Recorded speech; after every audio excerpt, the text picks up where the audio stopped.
అందరికీ నమస్కారం. Welcome to it's you TV. ప్రస్తుతం మనతో పాటు ఉన్నారు ప్రముఖ ఆధ్యాత్మికవేత్త, వేదిక్ ఆస్ట్రాలజర్ గోనుగుంట్ల సురేష్ బాబు గారు. వారితో మాట్లాడి 2026 శ్రీ పరాభవ నామ సంవత్సరంలో ద్వాదశ రాశుల వారికి ఏ విధంగా ఉందో తెలుసుకుందాం. నమస్కారం గురువు గారు. త్రిపుర గారు నమస్కారం అండి. గురువు గారు, 2026 శ్రీ పరాభవ నామ సంవత్సరంలో తులారాశి వారికి ఏ విధంగా ఉంది గురువు గారు? సో త్రిపుర గారు, మనం శ్రీ పరాభావ నామ సంవత్సరంలో ఉన్నాము. ఈ మీనింగ్ లో ఏంటంటే పరాభవం. ఓకే, పరా అంటే దూరంగా ఉండటం, అభావం అంటే ఇన్ఫీరియారిటీ కాంప్లెక్స్, భయపడుతూ ఉండటంలో ఉంటుంది కదా, ఈ సిచ్యువేషన్ అనుకోవాలి. శ్రీ పరాభావ నామ సంవత్సరం అంటే మనకి పిరికితనానికి దూరంగా ఉండాలి, ఇన్సెక్యూరిటీ ఫీలింగ్కి దూరంగా ఉండాలి అని చెప్పుకోవాలి. ఫస్ట్ ఏంటంటే, అసలు ఎవరు మనం ఎందుకు భయపడుతూ ఉంటాం చెప్పండి? మనం భయపడకుండా భయానికి దూరంగా ఉండాలి. ఎందుకు ఫస్ట్ భయపడతామంటే, ఎప్పుడైతే మనం అధర్మబద్ధంగా ఏదైనా పని చేసినప్పుడు, సమాజానికి వ్యతిరేకంగా ఏదైనా పని చేసినప్పుడు, చేయకూడని పనులు చేసినప్పుడు లోన బాధపడుతూ దూరంగా ఉంటూ ఉంటాం అనమాట. అయితే శ్రీ పరాభావనామ సంవత్సరంలో అలా ఎవరైనా గనక తెలిసి కానీ తెలియక కానీ ఏదైనా గనక ఎగనెస్ట్ ధర్మానికి వ్యతిరేకంగా గనక వెళ్ళుంటే వాళ్ళకి ఎక్స్పోజ్ అయిపోతాయి స్కాములు లాంటివి. వాళ్ళు ఏమైనా తప్పులు చేసినా, రాజకీయ నాయకులు ఉన్నా, మేనేజర్ లెవెల్ పొజిషన్లో ఉన్నా, సి లెవెల్ పొజిషన్లో ఉన్నా, ఇలాంటి వాళ్ళు తెలిసి లేదంటే తెలిసి ఇంటెన్షనల్గా వాళ్ళు పబ్లిక్ ఒక రకంగా ఉండి లోన ఇంకొకటి చేస్తూ, వాళ్ళ స్టాఫ్తో ఒక రకంగా ఉండి లోన ఇంకొక విధంగా ఉంటే ఏదైనా కనుక గిల్టీ పనులు చేస్తే అవన్నీ బయటపడిపోతూ ఉంటాయి. అప్పుడేమవుతుంది? పరాభవం ఎదురవుతుంది అని చెప్తారు. అంటే ప్రతి ఒక్కరికి పరాభవం అవ్వదు. ఎవరైతే అధర్మబద్ధంగా తెలిసి తెలవక ఉంటామో ఆ యొక్క తప్పులకి మనకు బయటకు కనిపించేస్తుంటుంది. ఎప్పుడైతే మనం జ్ఞానాన్ని తెలుసుకుంటామో సన్మార్గంలో వెళ్తాము. ఎప్పుడైతే మనకు తెలవకుండా రాంగ్ ట్రాక్‌లో వెళ్ళిపోయిన రిజల్ట్ రాదనమాట. సో, శ్రీ పరాభావనామ సంవత్సరం అది ధర్మబద్ధంగా ఉండేవాళ్ళకి, హార్డ్ వర్క్ చేసేవాళ్ళకి అద్భుతమైనది. తెలిసి తెలియక తప్పులు చేసేవాళ్ళకి, అలాంటి వాళ్ళకి ఇది వాళ్ళ యొక్క పతనాన్ని చూస్తూ ఉంటుంది. అపజయం వస్తుందని చెప్తూ ఉంటారు. సో, ఈ పరాభావనామ సంవత్సరంలో 12 రాసులకు ఎలా ఉందో మనం చూద్దాం ముందుగా.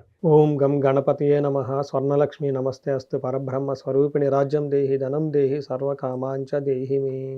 త్రిపుర గారు, శ్రీ పరాభావనామ సంవత్సరంలో తులారాశి వారికి ఎలా ఉందో అని అడిగారు. వీళ్ళకి last year one of the rocking రాసులు ఏదైనా ఉందంటే ఇదే. అంటే టాప్ 3 రాసుల్లో చూసుకుంటే బాగా ఎక్స్ట్రీమ్లో వెళ్ళగొన్న రాసుల్లో తులారాశి ఒకటి.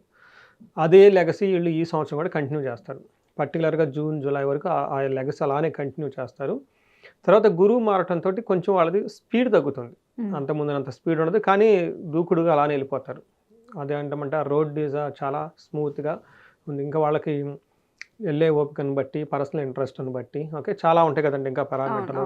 గ్రహాలు అనుకూలంగానే కాదు, వాళ్ళకి సాధించాలని ఒక బర్నింగ్ సెన్సేషన్, తపన ఇవన్నీ ఉండాలి. గురువుల యొక్క కృప చాలా ఉంటుంది. బట్ ఓవరాల్గా కనుక చూసుకుంటే తులారాశి వన్ ఆఫ్ ది బెస్ట్ రాశి. బాగా ఉన్న రాశులు ఇది ఒక రాశి. విశేషం కనుక చూసుకుంటే ఇందులో మనం ముందుగా ఇలాంటి రాశి వాళ్ళందరికీ స్వర్ణలక్ష్మి అమ్మవారి కృపా కటాక్షం వల్ల వీళ్ళకి అష్టలక్ష్మితో వాళ్ళ ఇల్లంతా నిలబడి ఉండాలి. అంతేకాకుండా స్వర్ణలక్ష్మి కృప వల్ల వీళ్ళకి మనస్తత్వం, ఓకే, పరబ్రహ్మ స్వరూపిణి అంటారు, బ్రహ్మతత్వం నిండి ఉండాలంట. అంటే ఏంటి? ప్రతిదాన్ని మనం చాలా పవిత్రంగా చూడటం ఇంపార్టెంట్. అలానే మన దగ్గర కొన్నిసార్లు కొన్ని అందుబాటులో ఉంటాయి, కొన్ని అందుబాటులో ఉండవు, దూరంగా ఉంటాయి. కొన్ని మనకి ఈజీగా అనుకుంటా వస్తే కొంచెం టైం తర్వాత వస్తూ ఉంటుంది. వాటిలో ఎట్లాంటి పరిస్థితుల్లో కూడా ఈ రాశి వాళ్ళు అత్యంత ఆనందంగా, సంతోషంగా, ఉత్సాహంగా ఉండాలి. వాళ్ళ ముఖాలు ఎప్పుడు చిరునవ్వుతూ ఉండాలని చెప్పేసి మనం కోరుకుందాం. తర్వాత వీళ్ళకి రాజ్యం దేహి అమ్మవారు ప్రతి ఒక్కరికి, వీళ్ళకి అష్టలక్ష్మిలతో కూడిన రాజ్యలక్ష్మి అమ్మవారు వీళ్ళకి కృపా కటాక్షం వీళ్ళ మీద ఉండి, వీళ్ళకి మాటకి వీళ్ళకి ఒక పవరు, స్టేటస్, అధికారము ఇవన్నీ వీళ్ళకి ఉండాలని చెప్పేసి. అలానే ధనం దేహి, వీళ్ళకి విపరీతంగా ధనం ఉండాలి. ఇంటిలో అంతా ధనం ఉండాలి, ఆఫీసులో ధనం ఉండాలి, మోసే బ్యాగుల్లో ధనం ఉండాలి, ఇలా వ్యాలెట్స్ నుండి, యూపీఐ నుండి ఎక్కడ చూసినా ధనం, ఇది లేదు అన్నట్ల ధనం వాళ్ళ దగ్గర ఉండాలి. లాస్ట్లో సర్వకామార్థ సిద్ధి. ఏదైనా కనుక వాళ్ళ మనసులో ఒక కోరిక వచ్చింది అంటే వితిన్ సెకండ్లో ఆ కోరిక వాళ్ళకి నెరవేరాలి. ఇలాంటి ఒక గొప్ప శక్తులంతా వీళ్ళు చక్కగా వీళ్ళ చుట్టూ ఉండాలని చెప్పేసి మనం కోరుకుందాం. ఇందులో ఉన్న ఈ రాశులు, తులారాశులు నక్షత్రాలు చూసుకుంటే చిత్తా 3, 4 పాదాలు, స్వాతి 1, 2, 3, 4 పాదాలు, విశాఖ 1, 2, 3 పాదాలంతా మనకి తులారాశిలో ఉంటారు. మనం పేరు బలం ప్రకారం చూసుకుంటే రా, రీ, రూ, రే, రో, తా, తీ, తూ, తే అన్న అక్షరాలంతా కూడా ఇందులో ఉంటారు. మనం ఆదాయము, వ్యయము, రాజ్య పూజ్యం, అవమానం చూసుకుంటే వీళ్ళకి ఆదాయం 5 ఉంది, కానీ వ్యయం చాలా ఎక్కువ ఉంది. అంటే 14% వ్యయం ఉంది, చాలా ఎక్కువగా ధనం ఖర్చు అవుతుందని గమనించాలి. వీళ్ళకి రాజ్య పూజ్యం 6 ఉంది, అవమానం 3 ఉంది. అంటే వీళ్ళకి ఏమవుతుందంటే వీళ్ళ చుట్టూ బాగా ముచ్చట్లు చెప్పేసి వీళ్ళకి వీళ్ళు చాలా డబ్బులు ఎక్కువ ఖర్చు పెట్టుకునే వాళ్ళు ఉంటారు. చాలామంది ఏమంటారంటే ఫేక్, వీళ్ళని మీరు ఇంద్రుడు చంద్రుడు అది ఇది అని చెప్పేసి మీ దగ్గర పాపం వీళ్ళ రాశి వాళ్ళకి ఆల్రెడీ బాగుంది, వేరే వాళ్ళతో కంపేర్ చేస్తే ఒక మెట్టు వీళ్ళ పైనే ఉన్నారు. ఇలాంటి సందర్భంలో కళ్ళు గుట్టేవాళ్ళు ఏడ్చేవాళ్ళు వీళ్ళు చాలామంది ఉంటారు. వీళ్ళని ఎట్లా కొట్లా ఏదో కొంత లాగాలి అని చెప్పేసి ప్లానుడ్ చేసుకొని వచ్చేసి వీళ్ళ మధ్య గౌరవిస్తున్నట్టు అమాయకంగా నటించేసి డబ్బులు తీసుకున్న దాకా అనిపించి ఆ తర్వాత వీళ్ళ కంటికి కనపడరు. ఈ విషయం కొంచెం జాగ్రత్తగా ఉండాలి, ఎందుకంటే వ్యయం 14 ఉంది. ఇంకొక విషయం గమనించుకోవాల్సింది ఏంటంటే వ్యయం 14 ఉందంటే ఒక రకంగా సంతోషించాలి. ఎప్పుడైతే మనం ధనం ఖర్చు పెడతామో అది కూడా మంచి ఉద్దేశంతో మంచి పనులు కనుక ఖర్చు పెట్టగలిగితే ఆ ధనలక్ష్మి అమ్మవారు 10 రెట్లు వృద్ధి చెంది మళ్ళీ మన దగ్గరికి వస్తుంది. ఎలా ఖర్చు పెట్టాం అలా తిరిగి వచ్చేస్తుంది. అయితే ఇదే ధనాన్ని చెడు ఉద్దేశంతో చెడ్డ పనులకి ఉపయోగిస్తే అమ్మవారు కోపం వస్తుంది. ఇంకా అక్కడి నుంచి అమ్మవారు ఇంటికి రారు. అందుకని డబ్బు సంపాదించడం ఎంత కష్టపడి మనం మంత్ ఎండ్ అంతా సంపాదించుకుంటామో, వ్యాపారాలు 5-6 సంవత్సరాలు చేసి ఒక స్టెబిలిటీ వచ్చి నిలకడదొక్కడానికి ఇన్ని సంవత్సరాలు కష్టపడ్డామో ఆ డబ్బుని దాచిపెట్టుకోవడానికి ఇంకా చాలా చాలా కష్టపడాలి. ఒక్కటికి 2 సార్లు ఇది అవసరమా, ఇది అవసరమా, ఇది అవసరమా, మీ ఇంటికి దేవుణ్ణి తలుచుకోండి, తల్లిదండ్రులను తలుచుకోండి, భార్య పిల్లల్ని అందరినీ ఒకసారి పలకరించుకోండి. నిజంగా డబ్బు అవసరమా, ఇది అవసరమా అని ఆలోచించుకొని ఖర్చు పెట్టండి. అంటే మీరు మంచి పనికి మంచి వాళ్ళకి మంచి టైంలో ఇచ్చి ఖర్చు పెడుతూ ఉంటే చక్కగా ధనం మళ్ళీ తిరిగి వస్తుంది. అలాగే వ్యయం 14 ఉంది కాబట్టి సరిగ్గా దానికి యూటిలైజ్ చేసుకుంటే ఇదే వ్యయం మళ్ళీ ఆదాయంగా 140 వస్తుంది, 10 రెట్లు గమనించాలి. అయితే ఇప్పుడు లఘు గోచారం సూక్ష్మ గోచారం ప్రకారం శని వీళ్ళకి 6వ స్థానంలో ఉండటంతో సపత్న క్షయం అంటారు. అంటే వీళ్ళకి శత్రువులు అనేవాళ్ళు ఉండరు, శత్రువులు వీళ్ళ నుంచి దూరంగా వెళ్ళిపోతారు. గురువు 9వ స్థానంలో ఉన్నారు. అయితే ఇది మనకి ఏమవుతుంది, సుఖప్రాప్తి, అంటే వీళ్ళకి లగ్జరీ కంఫర్ట్ అంతా ఆనందంగా ఉంటారు. తర్వాత వీళ్ళకి 11వ స్థానంలో కేతు ఉన్నారు. అగైన్ వీళ్ళకి రేపు వచ్చే జనవరి వరకు, వచ్చే జనవరి వరకు కేతు వల్ల విశేషంగా కీర్తి ప్రతిష్టలు ధనం అంతా వస్తుంది. 5వ స్థానంలో రాహు ఉండటంతో కొంచెం వీళ్ళు ఏమంటారు స్పెక్యులేటివ్ బిజినెస్లు చేయటం, గ్యాంబ్లింగ్ చేయటం, తర్వాత అధికంగా ఎడిక్షన్స్కి ఎక్కువ, అంటే ఎంతైతే అవసరమో అంత కాకుండా ఇంకా ఎక్కువగా టూ మచ్ నెగిటివ్ సైడ్ వెళ్ళిపోయే అవకాశం ఎక్కువగా ఉంటుంది. ఇదంతా గమనించాలి. తర్వాత వీళ్ళకి శని 6వ ఇంట్లో ఉండటం చాలా విశేషంగా లాభిస్తుంది. వీళ్ళకి శని విపరీతంగా విశేషంగా లాభం ఇస్తున్నాడు మీనరాశిలో ఉండి. ధనధాన్యాభివృద్ధి, బంధు సంతోష వర్ధనం, అంటే ధనం ప్రకారం బాగుంటుంది, ధాన్యం ప్రకారం బాగుంటుంది, బంధువుల ప్రకారం అభివృద్ధి ఉంటుంది. స్త్రీ సౌఖ్యం, గృహ నిర్మాణం. ఈ టైంలో తులారాశి వాళ్ళు మంచి ఇల్లు కట్టుకుంటారు. అందుకని డబ్బులు కూడా ఖర్చు అయిపోతాయి. సహజం కదండి, మనం పెళ్లి చేసిన ఇంట్లో ఈ గృహం కట్టుకున్నా కానీ, ఇల్లు కట్టుకున్నా కానీ, లేదంటే మనకు స్థిరాస్తులు ఏమన్నా పెట్టుకున్నా కానీ ఈ టైంలో ధనం ఎక్కువ ఖర్చు అవుతుంది. ఆ తర్వాత లైఫ్లో అది ఒక బెంచ్ మార్క్ అవుతుంది. ఇల్లు పదాకలు కట్టుకోరు కదండి, ఒక మంచి ఇల్లు కట్టుకున్నారనుకోండి, ఓ పలాని ఇల్లు పలాని దగ్గర ఆ ఇంటిని చూసి వాళ్ళని చూసి ఇంటికి మంచి గుర్తింపు వస్తుంది. ఈ టైంలో వీళ్ళకి బ్రదర్స్ దగ్గర నుంచి, అన్నదమ్ముల దగ్గర నుంచి మంచి ఒక సపోర్ట్ వస్తుంది, ధైర్యంగా ఉంటారు. ఈ టైంలో వీళ్ళు కొంచెము కొన్ని విషయాలు అలాంటివి, అంటే మనకి లేగలు లా పాయింట్ లాంటివి కొంచెం దూరంగా ఉంటే మంచిది. 9వ స్థానంలో వీళ్ళకి అగైన్ గురువు ఉన్నారండి. గురువు 9వ స్థానంలో ఉంటే పిల్లల విషయంలో, అన్నదమ్ముల విషయంలో, తర్వాత హెల్త్ విషయంలో చాలా బాగుంటారని చెప్తారు. గురువు 9వ ఇంట్లో ఉంటే అర్ధచ్చ స్వకులాచార, గృహ లాభోత్సవం, సుఖం, నిత్య స్త్రీ జన సంపర్క అని చెప్తారు. అంటే ఈ టైంలో వీళ్ళు ఎలా ఉంటారంటే గృహంలో చాలా మంచి విందులు చేస్తూ వినోదాలుగా ఉంటూ ధనం విషయంలో చాలా బాగుంటుంది. పెద్దలు చెప్పిన పద్ధతులని ఫాలో అవుతూ ఉంటారు. ఇన్ కేస్ జెంట్స్ అనుకోండి, వాళ్ళ ఇంట్లో కానీ బయట కానీ లేడీస్తో చాలా చక్కగా హార్మోనీతో మంచి వాతావరణంలో ఉంటారు. ఇన్ కేస్ లేడీస్ అయినా కానీ వాళ్ళకి ఇంట్లో కానీ బయట కానీ వాళ్ళకి సంబంధించిన పురుషులు ఎవరినున్నా కానీ వాళ్ళతో చక్కగా ఒక మంచి హెల్దీ అయిన రిలేషన్షిప్స్ మెయింటైన్ చేస్తూ చక్కగా హ్యాపీగా ఉంటారు. ఒక విషయం వీళ్ళు జాగ్రత్తగా ఉండాల్సింది ఏమిటంటే గోదావరి పుష్కరాలు వచ్చిన తర్వాత గురువు వీళ్ళకి మారుతూ ఉన్నారండి.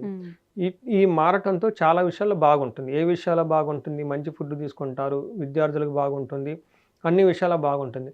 కానీ ఒక్క విషయంలో జాగ్రత్తగా ఉండాలి. ఏమంటే వృధా సంచారణం, స్వజనైర్ దూషణం, అంటే అనవసరంగా తిరిగే అవకాశం ఉంటుంది. అంటే లాభం ఏముండదు, వరకు తిరిగేస్తూ ఉంటారు.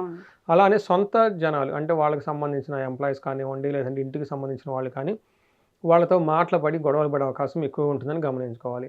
ఇంకొకసారి మనకి పురాణాల్లో ఏం చెప్తారంటే శివుడు తనకి 10వ స్థానంలో గురువు ఉండగా బ్రహ్మహత్య వల్ల కైలాసాన్ని వదిలేసి ఇక్కడ మనకి భూలోకంలో కాశీ లాంటి వీధుల్లో తిరుగుతూ భిక్షం ఎత్తుకుని ఉండేవాడు అని చెప్పేసి మనకు చెప్తూ ఉంటారు అనమాట.